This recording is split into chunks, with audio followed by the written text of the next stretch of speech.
आप सभी को मेरा नमस्कार। मेरा नाम दिनेश चौहान है।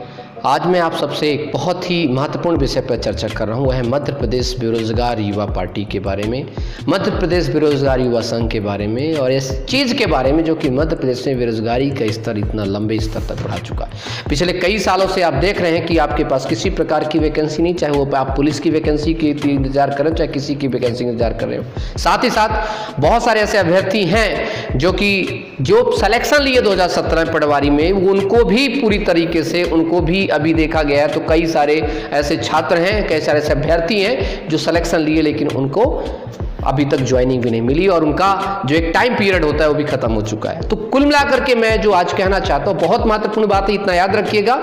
कोई भी सरकारें हो, चाहे वो पक्ष की हो चाहे विपक्ष की हो, आज हमारे देश में, हमारे प्रदेश में अभी देखेंगे आप, शिवराज सिंह साहब मामा साहब की सरकार है। अभी जब कमलनाथ सरकार थी तो यही मामा जी पूरे शरीर में बेरोजगारी का चोला पहन करके चारों तरफ घूम रहे थे कि हम बेरोजगार हैं, बेरोजगारी हुआ बेरोजगार। और जैसे ही अपनी सीट पर आते हैं ये भी बेरोजगारी भूल जाते हैं। और उधर जब कांग्रेस नेता अब चिल्ला रहे हैं कि देश में, प्रदेश में बेरोजगारी बेरोजगारी, और जब अपने सीट में थे तो बेरोजगारों पर कोई ध्यान नहीं थी।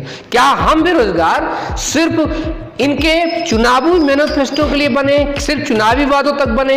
क्या ऐसी वजह है कि जैसे ही चुनाव खत्म होते हैं तो हम चुनावी मैनिफेस्टो से हट करके कूड़े में फेंक दिए जाते हैं और जब ये सरकार इनकी बनती है तो उसकी प्राथमिकता में कहीं नहीं होते हैं? क्या वजह है कि आज तक कभी भी हमारा जो श्रम मंत्रालय है, हमारा जो श्रम के लिए जो जितने भी हमारे रोजगार के लिए जो संबंधित मंत्रालय हमारे प्रदेश का, कभी भी उसने आज तक एक लिस्ट जारी करके नहीं कहा कि कितने वैकेंसी हमने दी, कितनी नहीं दी?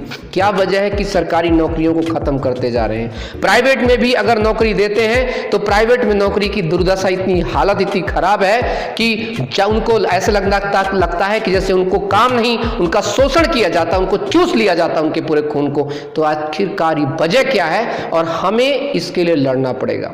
कोई भी पार्टी, कोई भी संगठन मध्य प्रदेश के बेरोजगार युवाओं के लिए नहीं खड़ा होता है, चाहे वो शिक्षक बेरोजगार की बात करूं, चाहे वो पटवारी बेरोजगार की बात करूं, चाहे पुलिस बेरोजगार की बात करूं, चाहे वो किसी भी की तैयारी कर रहा हो।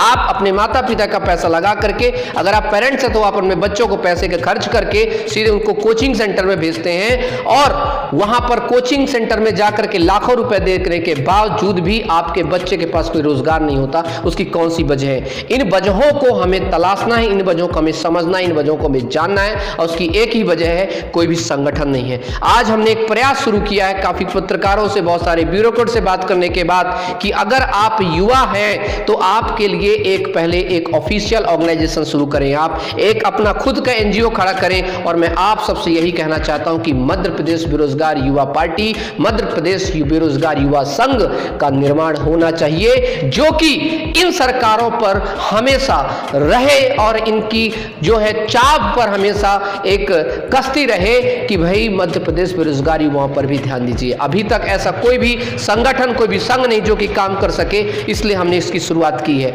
एक और वजह मैं आपको सबसे बड़ी बात बता रहा हूं। आपको एक बात बताइए, आज हम देख रहे हैं कि किस प्रकार से हमारा प्रदेश, मैं मध्य प्रदेश की बात कर रहा हूं, मैं मध्य प्रदेश का व्यक्ति हूं, मध्य प्रदेश की बात कर रहा हूं मैं।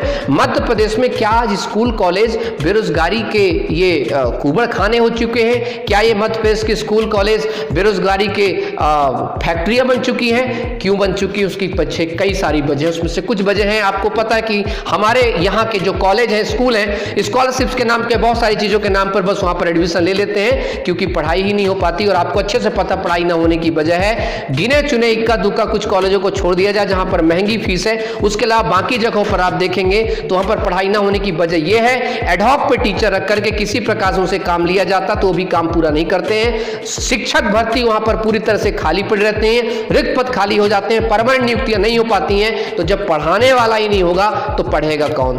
तो वो बच्चा जाकर के कॉलेज में 3 साल कोई अपने आप को अच्छा नहीं करता बल्कि वहां से बर्बाद करके निकाल देता है। एक व्हाइट कॉलर जॉब पाने की कोशिश करने के लिए वो पूरी तरह से निर्भर हो जाता है सरकार के, इनके दया पर निर्भर हो जाता है। और सरकारें आप देख लीजिए, अभी भी सरकारों को जीव दिमाग के जू नहीं हिल रही है, चाहे कोई भी काल हो, कोरोना काल हो, कोई भी काल हो। आप देखेंगे बाकी सरकारें देखती हैं कि अपने युवाओं के लिए, जैसे आप उत्तर प्रदेश में देखिए तो लगातार वैकेंसियों का अंबार लगा हुआ है। इस पैंडेमिक समय में भी, इस कोरोना समय भी उन्होंने 70 से 80 हजार वैकेंसियां निकाल दी हैं। छत्तीसगढ़ निकाल चुका है, कर्नाटक पुलिस की जॉब निकल चुकी है, बहुत सारे राज्य जो है अपनी जॉब नोटिफिकेशन निकालते हैं। उत्तर प्रदेश पीएससी अपनी नौकरी निकाल चुका, और एक मध्य प्रदेश को देख लीजिए, और उसकी कहीं ना कहीं सबसे बड़ी वजह हम खुद है। आज हमें समझना पड़ेगा, अपने खुद के लड़ना पड़ेगा। और एक बात ध्यान रखिए, आज मैं आपके लिए अगर लड़ने के लिए खड़ा हुआ हूं तो सपोर्ट कीजिए, सहायता कीजिए, ताकि मेरा मनोबल बना रहे।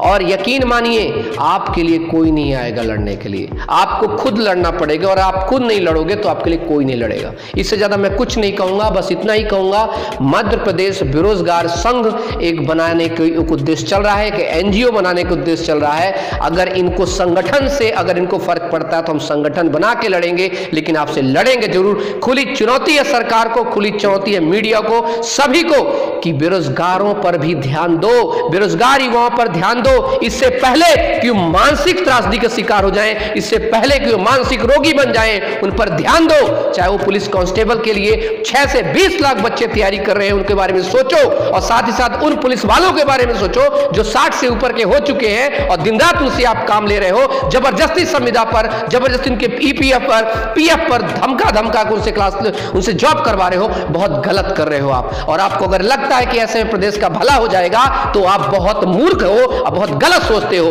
क्योंकि इतना याद रखिए, आप जब भी जो भी बेरोजगार युवाओं के साथ और जो भी बेरोजगार युवाओं की उपेक्षा किया है, वो कभी भी खुश नहीं रहा है और ज्यादा दिन नहीं टिकेगी, ना ये सरकार हो चाहे कोई भी सरकार हो। आज इस समय बदल रहा है, जैसे ही युवा समझदार होगा, जैसे जैसे समझेगा, तो याद रखना एक चीज बहुत अच्छे तरीके से, आपके पर्चा बांटने के लिए युवा नहीं जाएगा, आपके पीछे नारे नहीं लगाए गए। मुझे अच्छे से पता है कि ये सिर्फ एक राजनीति इसलिए होती है ताकि अगर हम बेरोजगार युवाओं को अच्छा शिक्षा दे देंगे, उनको अच्छा रोजगार दे देंगे, तो हमारे पीछे जय जय जय जय जय जय कौन करेगा। और याद रखना, सभी युवाओं को लिए भी मैं कहता हूं, इनकी जय जय जय जय करना बंद कर दीजिए। अगर आवश्यकता पड़े तो सिपाही की तैयारी छोड़ करके राजा बनने की तैयारी कीजिए। उन सभी उपचुनावी सीटों पर लड़ने का प्रयास कीजिए। भले ही नहीं जीतेंगे तो क्या हुआ, वोट काटिए, कोई दिक्कत नहीं, लेकिन सरकार से जवाब मांगिए। सरकार कोई भी हो, किसी भी पार्टी की सरकार से कोई फर्क नहीं पड़ता। फर्क इस बात से पड़ता है कि कौन आपके बारे में सोचता है। अगर ये सरकार आपके बारे में सोचती है तो आपकी हितैषी है, नहीं तो किसी काम की नहीं है। क्योंकि कोई कितने ही बड़े बड़े चाहे आपके लिए वादे कर दे, जब तक वो जमीनी पर स्तर पर आए, आप लोग आरटीआई लगा करके मत पे सरकार से पूछिए कि आपने पिछले 3 साल में कितनी वैकेंसियां दी और कितने वैकेंसियों का आपने वादा किया था, कितना पैसा कहां गया। ये आपका हक है, ये आपका प्रदेश है, किसी के बाप की बपौती नहीं है, सबके बाप का प्रदेश है। जय हिंद, जय भारत, टेक केयर।